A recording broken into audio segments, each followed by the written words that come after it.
Véronique Soufflé, Philippe, je crois qu'il y a une chanson que vous avez composée avec Jean-Luc Candiotti. Alors oui, c'est Jean-Luc. C'est Jean-Luc qui a composé la musique et j'en ai écrit les paroles. Un jour, je suis partie à New York Alors, avec sa racontez-moi musique sous le bras. C'était une musique. Il m'a dit j'ai composé une musique, elle s'intitule Paris, je t'aime. Et moi, je partais à New York pour chanter là-bas. C'était avant Anne Hidalgo ou après? Ah, c'était avant. Non, c'est juste pour savoir. C'était avant. C'est avant. D'accord. Et alors je suis partie avec la musique sous le bras. Oui. Et là-bas, voilà, j'ai écrit cette chanson. Il m'a dit, elle s'intitule Paris, je t'aime. Je dis, ok, bon, on va en faire quelque chose. Eh bien, on vous écoute. Et on vous écoute.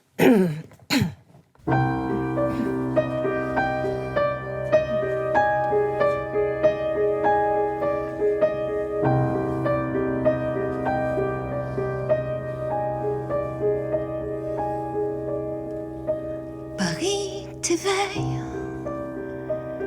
et Manhattan ferme mes yeux. Le sommeil ne m'emportera pas. Je viens avec toi. Je sais par cœur ton café crème au coin de la rue et son odeur danse avec moi la valse des pas perdus.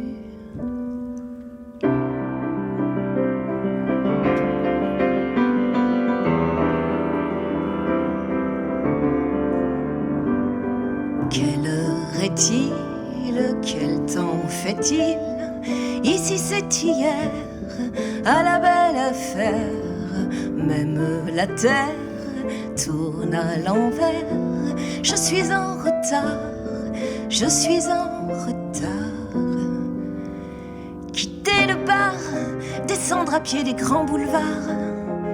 Saint-Lazare, croiser les valises, les pendules, les départs. Vu d'ici, c'est fou, tu n'es qu'un point de plus.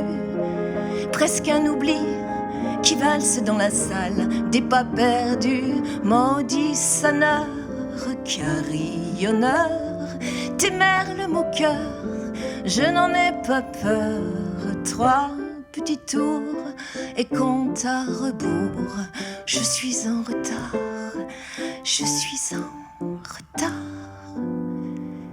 6 heures bientôt, l'heure du chardonnay rue Soufflot.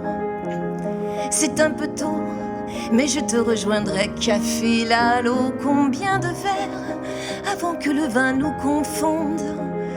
Mêle nos rêves, envoie valser nos cœurs autour du monde. À Saint-Michel, qu'ils m'en souviennent, tous les infidèles vont à la fontaine. Combien sont-ils? Que diront-ils?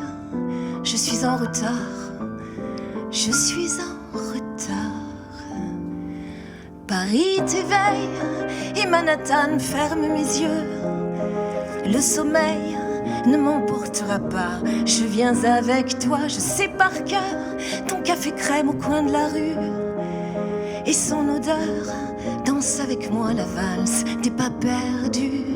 Paris t'éveille et Manhattan ferme mes yeux. Paris t'éveille et Manhattan ferme mes yeux. Paris t'éveille.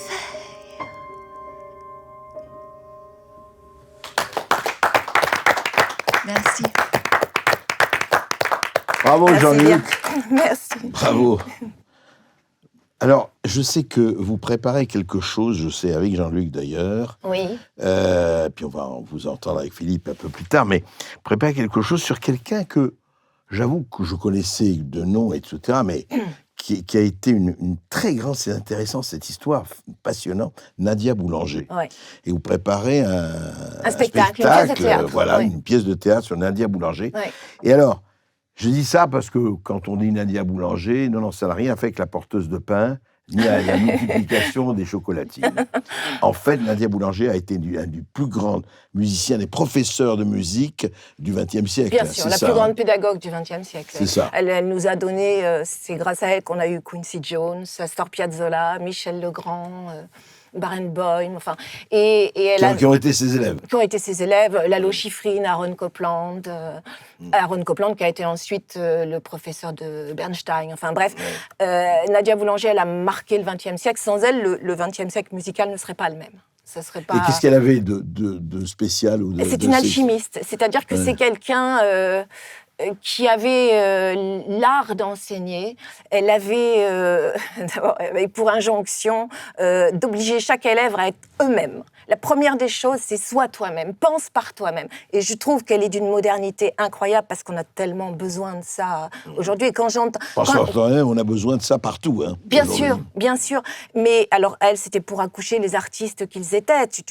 Tu ne peux pas composer si tu ne penses pas par toi-même, si tu n'es pas avant tout celui que tu es.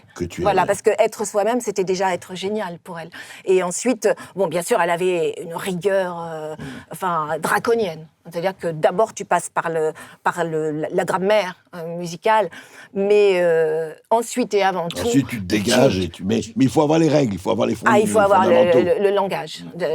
Mais après, à partir de ce langage, tu t'échappes. Mais il faut la rigueur, il faut avant toute chose. Et je dois dire que moi, j'ai un souvenir simplement d'avec Quincy Jones.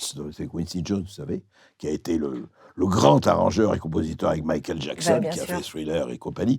Et Quincy Jones m'a dit qu'il ne serait pas lui-même, effectivement, sans avoir travaillé 4 ans. Il est venu à Paris, alors c'est très intéressant. Bien sûr. Il est venu à Paris à 20 ans, il était le jeune trompettiste de Duke Ellington. Il est arrivé, et puis il n'avait pas de boulot, il n'avait rien, et c'est Barclay, Eddie Barclay, qui l'a engagé dans son grand orchestre. Et pendant 4 ans, il a travaillé avec Nadia Boulanger. Et, il est venu en France pour ça. Et il m'en parlait, enfin, c'était 40 ans après, en disant, mais... elle m'a tout appris, quoi. Mais elle a...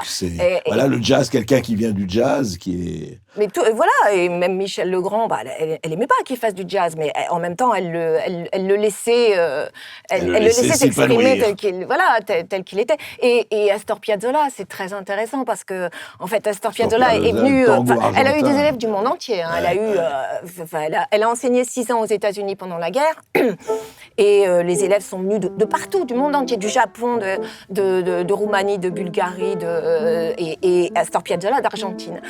Et quand il est arrivé, il rêvait d'être Bartók, Stravinsky, il rêvait d'être un grand écrivain. Il écrivait très bien, il maniait très bien l'écriture. Mais quand elle l'entendait, elle s'est dit, il y a quelque chose qui me manque, je ne vois pas où est le vrai Piazzolla. Et alors elle lui a demandé de lui jouer les morceaux qu'il jouait avant de venir en France, travailler à Paris avec elle. Voilà. Ça, ouais. Et alors pour elle, c'était une révélation parce qu'il lui a joué du tango. Mais il dit, mais il avait oublié le tango, en fait, en venant en France. Elle lui dit, mais c'est ça qu'il faut que vous fassiez. C'est ça, oubliez l'écriture scolastique, vous n'avez rien à faire là-dedans. Et partez dans le tango. Voilà. Et on n'aurait jamais eu Astor Piazzolla, et plein d'autres. Est-ce qu'on aurait eu Michael Jackson? Je ne sais pas.